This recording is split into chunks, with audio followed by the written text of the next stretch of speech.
My name is Margaret Collins, 34 years old, and I can tell you the exact night I stopped being the steady girlfriend and became invisible to the man I loved. It wasn't during a fight or even in the aftermath of some betrayal. It was when he looked at me across a crowded restaurant table surrounded by his friends and laughed when someone asked what I did for a living. He didn't even mean it cruelly, at least not on the surface. But cruelty doesn't always come dressed in anger. Sometimes it hides inside a joke. I'd met Evan 6 years earlier in college. He was all charm and momentum, majoring in PR, building a network before graduation, always the loudest voice in the room. I was the opposite, a software engineer who preferred screens and silence to small talk. We were opposites, and at first that balance worked. He once said I grounded him, and I remember smiling at that word like it was a compliment. It isn't. It's something you say about an anchor, steady, useful, but meant to stay still. When he got his first big PR job downtown, I was proud. I even turned down a relocation offer with a top software firm in Seattle to stay in his city because he said long distance kills relationships. I believed him. I believed in us. We built a small apartment life together, shared grocery lists, takeout nights, candles on cheap IKEA tables. It was humble, but it was ours. I thought that kind of consistency meant love. But lately, consistency had become routine, predictable, unimpressive, especially when compared to Evan's friends and their shiny jobs in finance, marketing, and law. Every dinner out with them felt like an evaluation.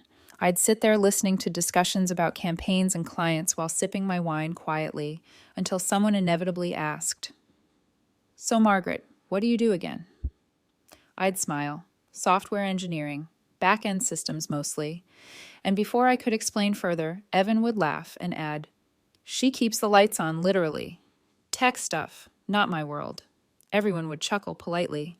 That night, though, he said something different, something that settled in my chest like a stone. "Margaret's dependable. You can set your watch to her." Dependable. It sounded like a compliment to strangers, but to me, it was the sound of a door closing. At home later, I asked him why he said it like that. He shrugged. "You are dependable. That's a good thing." Then, half under his breath, "You just don't spark much anymore." That was the first crack in the floor. Weeks passed. His hours stretched longer. Work dinners, networking events, always just another client meeting.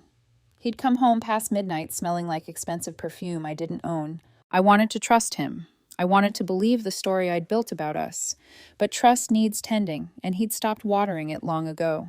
One Thursday evening, the office server maintenance wrapped early, and I decided to surprise him with his favorite takeout and a bottle of wine. I remember humming, as I walked into the apartment, our playlist still looping faintly from the smart speaker. But the humming stopped the moment I saw the laptop glowing on the kitchen table.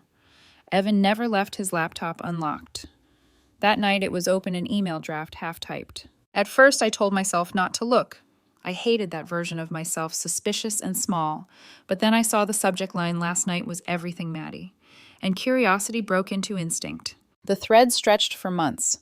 Flirty comments, private jokes, hotel bookings under initials, pictures her face angled perfectly smiling at him the way I used to, a vascular surgeon judging by her email signature, Dr. Madeline Shaw, the kind of woman who saves lives for a living. The kind Evan once said understands ambition. I couldn't breathe. I just stood there staring at proof that my love story had expired quietly while I was busy being dependable. When the front door opened an hour later, he looked startled to see me home.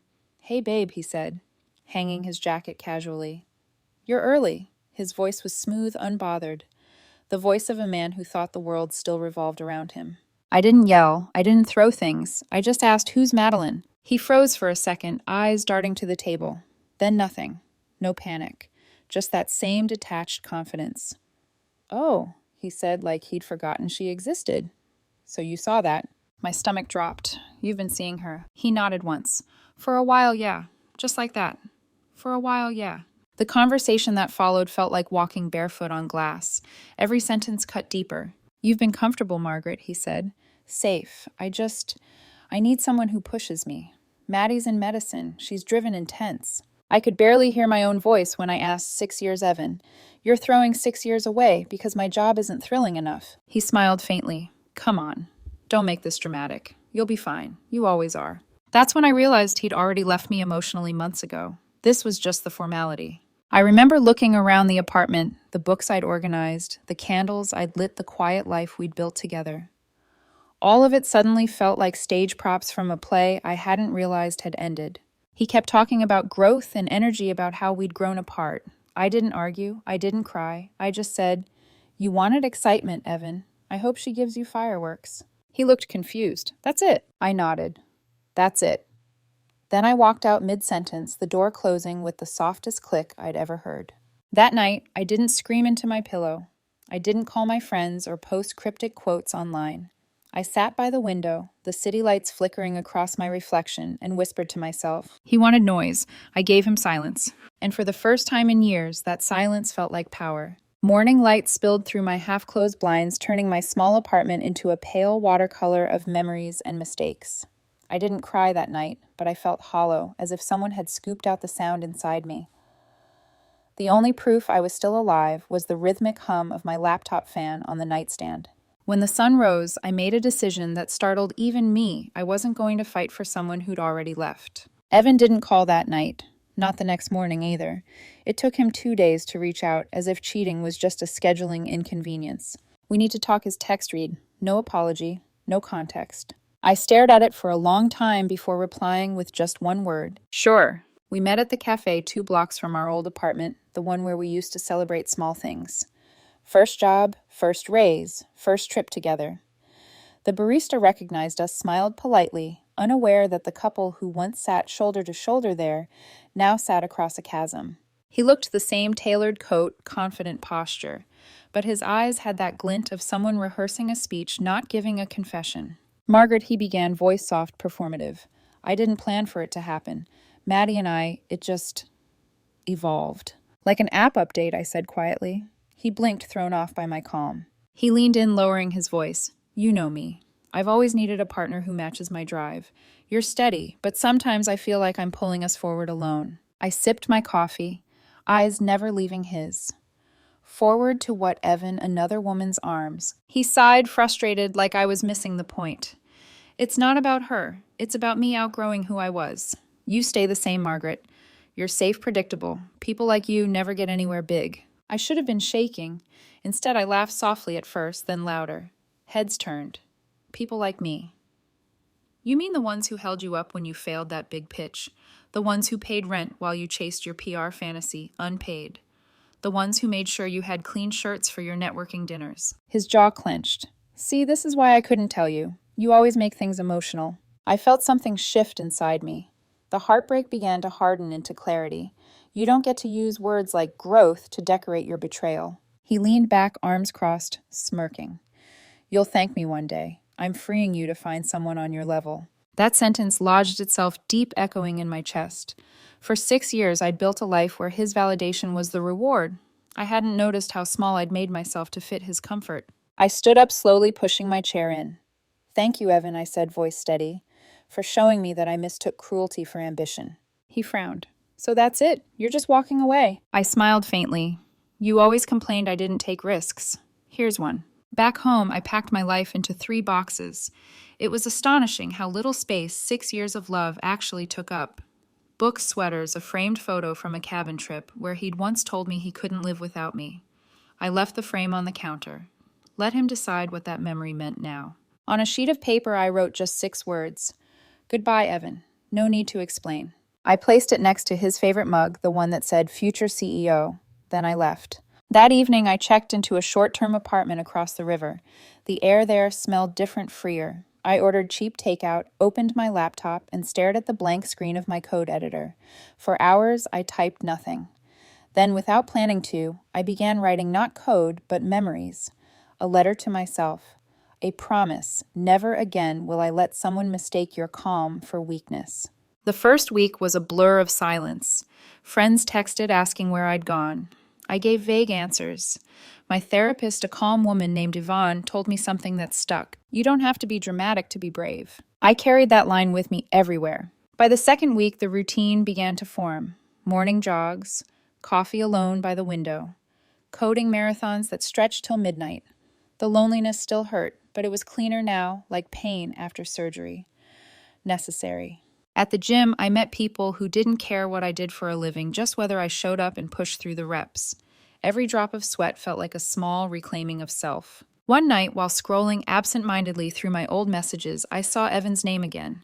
He'd sent one final text before I blocked him. I hope you find whatever excitement you're looking for. I stared at it for a while, then typed into my notes app. Excitement isn't a person. It's peace after chaos. Months later, a mutual friend called to update me without being asked. Apparently, Evan and Madeline had gone public quickly. Perfect couple, everyone said, until whispers started that her hospital was auditing some of her cases. He'd quit his job to help manage her schedule. Someone joked they were the power couple who lost the power. I didn't say much, just smiled into the phone. When the call ended, I closed my eyes and whispered to myself, "Let the storm come. I'm finally dry." That night, as I drifted to sleep, my phone buzzed. A new email notification. The sender's name froze me mid-breath. Evan Parker. Subject. Can we talk? I didn't open it. Not yet. Instead, I turned off the phone, pulled the blanket up to my chin, and let the silence wrap around me like armor. For the first time in a long while, I wasn't afraid of what tomorrow might bring. The email sat there for days, unread, like a ghost knocking softly on a locked door. Every morning I'd see it first thing, his name glowing in my inbox, and every morning I'd scroll past it, because I already knew what it said. Every apology follows the same formula: regret, nostalgia, then self-pity. And I was done being the listener in his redemption arc. By then it had been nearly 4 months since I left. 4 months of silence, healing, and trying to learn how to exist without performing strength for anyone else. At first, the quiet felt unbearable. I used to fall asleep to the sound of Evan's voice muttering half-conscious marketing ideas beside me. Now the only sound was my own breathing. But day by day, the silence changed flavor. It went from emptiness to clarity. It started to sound less like loss and more like freedom. I'd started therapy properly by then. Yvonne, my therapist, was the first person who didn't look at me with pity when I said I'd been cheated on. She just asked, "Did you love him, or did you love who you thought he'd become?" That question sat with me for weeks. Some nights I'd pace around my apartment replaying old scenes like reruns. His smirk at that dinner party, his dismissive tone when I tried to share my project wins. And each time I saw it a little clearer, I'd loved a version of him that existed only because I kept forgiving the real one. Work became my shelter. When I was deep in code, I didn't think about him. I started volunteering for tougher projects, late-night deployments, anything that stretched my focus to exhaustion. My team noticed. My manager called me into her office one Friday. "Margaret, I'm recommending you for the systems architect track," she said. "You've been on fire lately." Her words caught me off guard. Fire. It felt ironic being called that after spending years being told I wasn't exciting enough. That night, I walked home under the city's amber glow, feeling like maybe finally I was starting to build something that was only mine. One evening during a team outing, someone mentioned spotting Evan at a charity gala with Madeline. The tone of voice said more than the words. Pity mixed with curiosity. "He didn't look great," my coworker said, "like he's aged 10 years. I pretended to shrug it off. But when I got home, I couldn't resist checking. Her social media was still public. Perfectly curated photos, Madeline in a black gown, Evan. Beside her eyes, dull, despite the smile. The captions reeked of forced joy. But one thing caught my eye. A comment under a photo from one of her colleagues. "Hope the investigation stuff clears soon. Hang in there." Investigation. I stared at that word far longer than I should have, and then almost against my will, I smiled. Karma doesn't need your permission. It doesn't even need your attention. It just works quietly like background code, cleaning up corrupted data. And I wasn't going to interfere. I'd already paid my dues in heartbreak. The universe could handle the rest. Weeks later, my friend Mila dropped by with wine and takeout. She'd been the only one who hadn't tried to tell me maybe it was a misunderstanding. That night, between bites of cold noodles, she said, "I ran into someone who works with Madeline. Word is the hospital's reviewing her surgeries. Some billing mess, maybe fraud." Evan's name came up too. Apparently he's been freelancing her PR, but it's tanking. I didn't say a word. I just took another sip of wine, watching the rain race down the window pane. Mila smirked. "You're not going to say anything, huh?" "No," I said softly. "Some stories end better when you don't narrate them." By then, I'd started journaling every night. Not about Evan, not directly, about the way I was changing. Entry day 98. I'm not broken, just repurposed. Entry day 120. The silence that used to scare me is now the proof I survived him. It's strange how life starts to refill itself when you stop trying to chase the people who emptied it. I began joining small tech meetups again, met people who saw value in my quiet focus instead of mistaking it for dullness. One guy, Noah, asked me about a new AI module I'd built for work. When I finished explaining, he said, "That's incredible. You make complex things sound simple." It wasn't flirtation, it was respect. And I realized how long it had been since someone looked at me like that with admiration instead of condescension. Then came another email. Same sender. Different tone in the subject line this time. "I miss you, Margaret, please." I hovered over delete, but curiosity won for a second. Inside it said, "Things with Maddie aren't what I thought. She's under stress, the investigation's tearing her apart, and I miss what we had. The peace, the stability. You were home. Can we talk?" Home. The word that once felt sacred now read like an insult, because to him, home was never about love, it was about convenience. I closed the email and archived it. No anger, no tears. Just quiet certainty.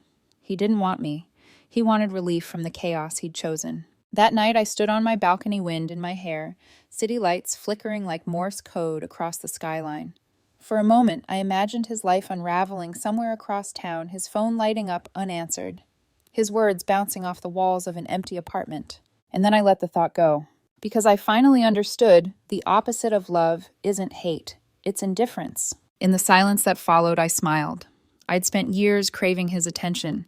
Now I had something rarer, my peace. He taught me how to vanish quietly. I wrote in my journal, and in doing so, he taught me how to live loudly inside my own skin. It started with a rumor, small, harmless, almost forgettable.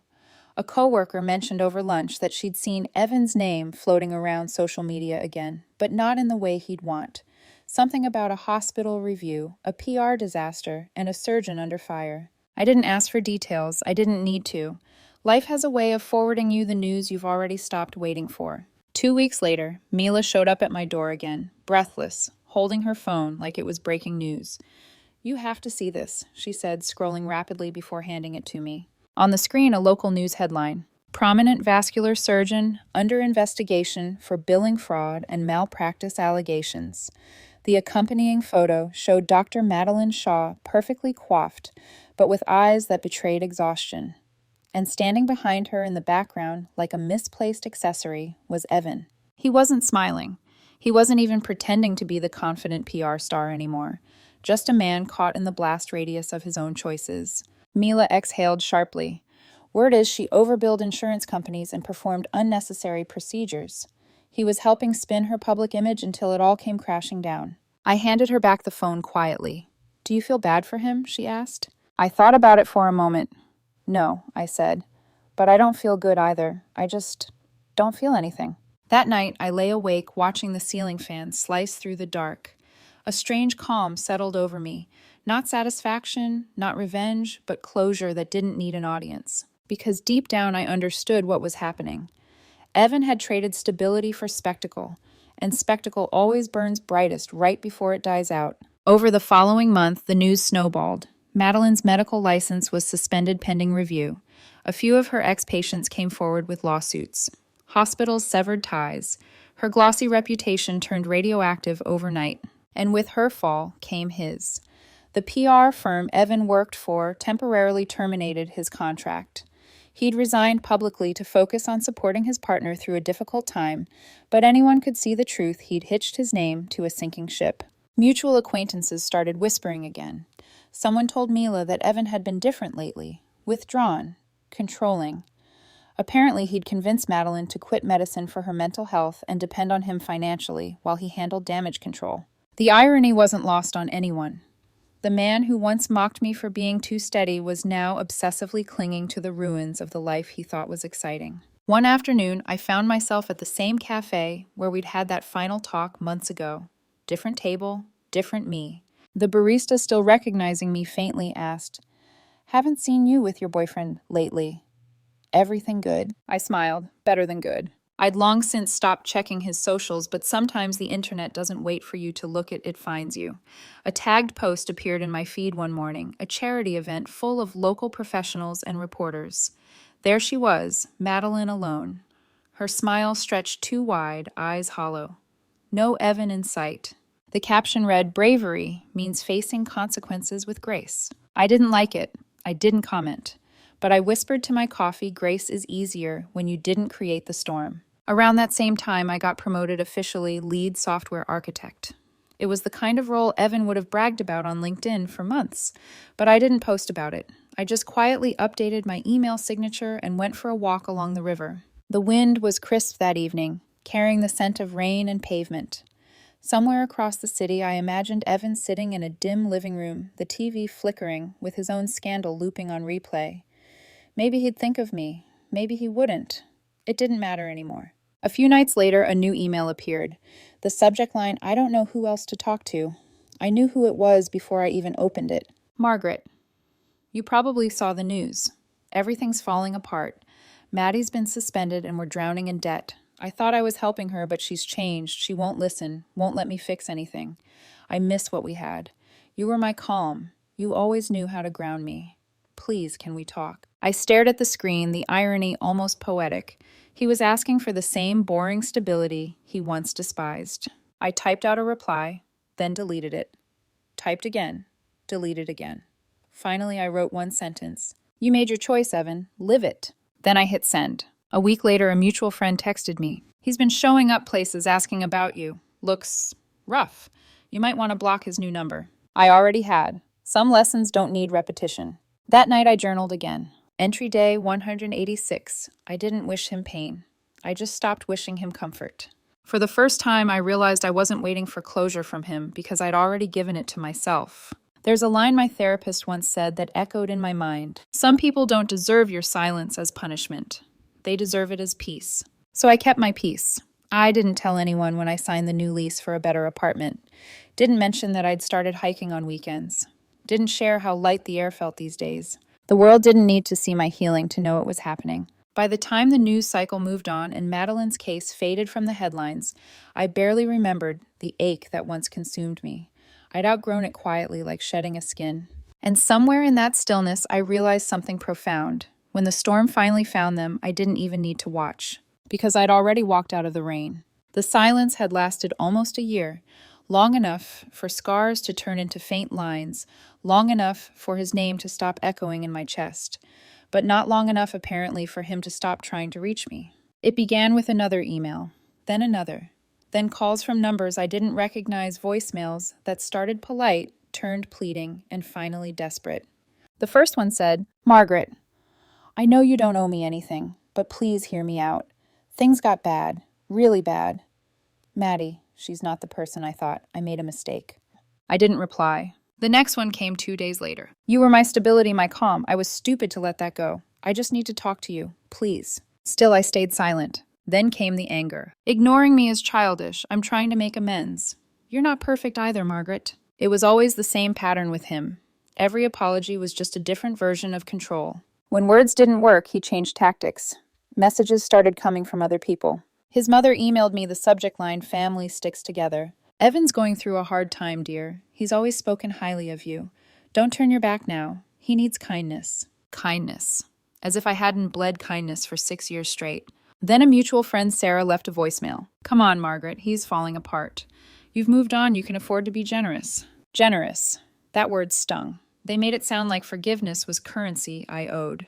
By the third week even, his tone changed again, resentful, bitter. "You think you're better than me now? You're not. You're just cold. I hope your new life's as empty as you are." I didn't even flinch.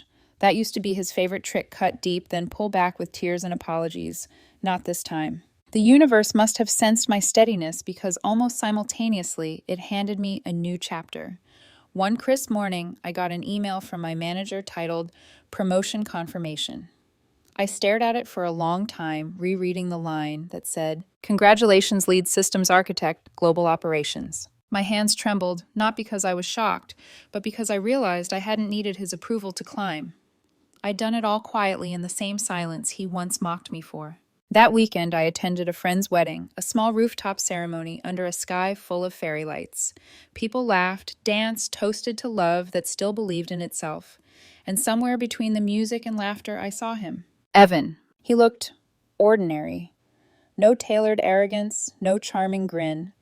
Just a tired man standing at the edge of a crowd that no longer revolved around him. He spotted me.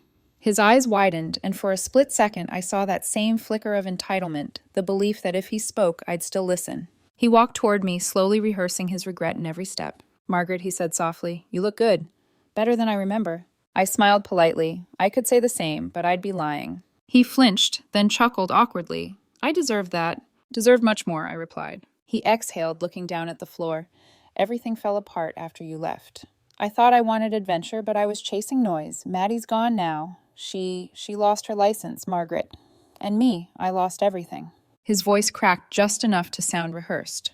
I waited until he was done, then said quietly, "You didn't lose everything. You threw it away." He looked at me, like a drowning man spotting the shore. "I just need one chance. We were good together. You made me calm." I shook my head. "No, I made you comfortable. That's not the same thing." He frowned.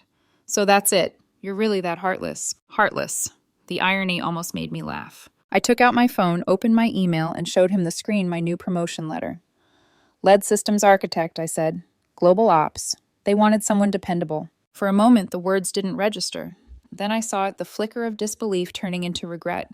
"You're doing well," he muttered, almost resentful. "I am," I said simply, and I did it without being exciting. He swallowed eyes glossy. "Can't we start over?" I tilted my head slightly. "Evan, starting over implies there's something left to build on. There isn't." Then I smiled, soft but unshakable. "You once said I was predictable. Turns out peace is pretty consistent." I walked away before he could answer. Behind me, I heard him call out, "Margaret, wait." I didn't. Because for once, he was the one standing in the silence. Later that night, when I got home, I opened my journal and wrote, "Entry day 3 and 12, he chased chaos, thinking it was life. I built peace, and it became mine." The next morning, my phone buzzed again, one final message. "You'll regret this one day." I stared at it, then took a screenshot of my promotion letter and replied with 6 words. "I'm not boring anymore. Goodbye." Then I blocked him for the last time. At lunch, Mila called laughing. "He's furious. Apparently your response went viral in our group chat." "Good," I said, smiling. "Let him finally know what quiet confidence sounds like." That night, I looked at myself in the mirror before bed. No tears, no anger, just calm. I whispered to my reflection. He used to think my silence was weakness. Turns out it was rehearsal. It's strange how life reclaims itself after heartbreak, not all at once, but in small, steady breaths. Somewhere between the early mornings and late-night coding sessions, I stopped counting days since Evan. Time lost its edges. The ache faded like an old bruise. Now when people ask if I'm single, I smile, not from sadness, but peace. Because for the first time, my life isn't defined by what I lost, but what I found after letting go. A year had passed since that rooftop wedding. I'd relocated to a new city for the promotion's sleek skyline, clean air, the kind of place where no one knows your story unless you tell it. My new apartment overlooked the river, its windows catching sunrise light, just the way I liked gold on glass, silent and unassuming. I decorated the space with calm colors, ivory, warm brown, a single green plant that somehow refused to die.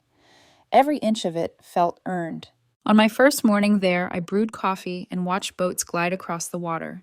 The old version of me would have snapped a photo, captioned it.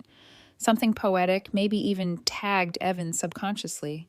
This version of me didn't. I just took a deep breath and whispered, "You made it." Some evenings I'd walk home past a nearby park. There I often saw couples on benches holding hands, arguing softly, laughing about things that would probably hurt later. I used to envy that closeness. Now I only admired it from afar. It wasn't that I'd stopped believing in love.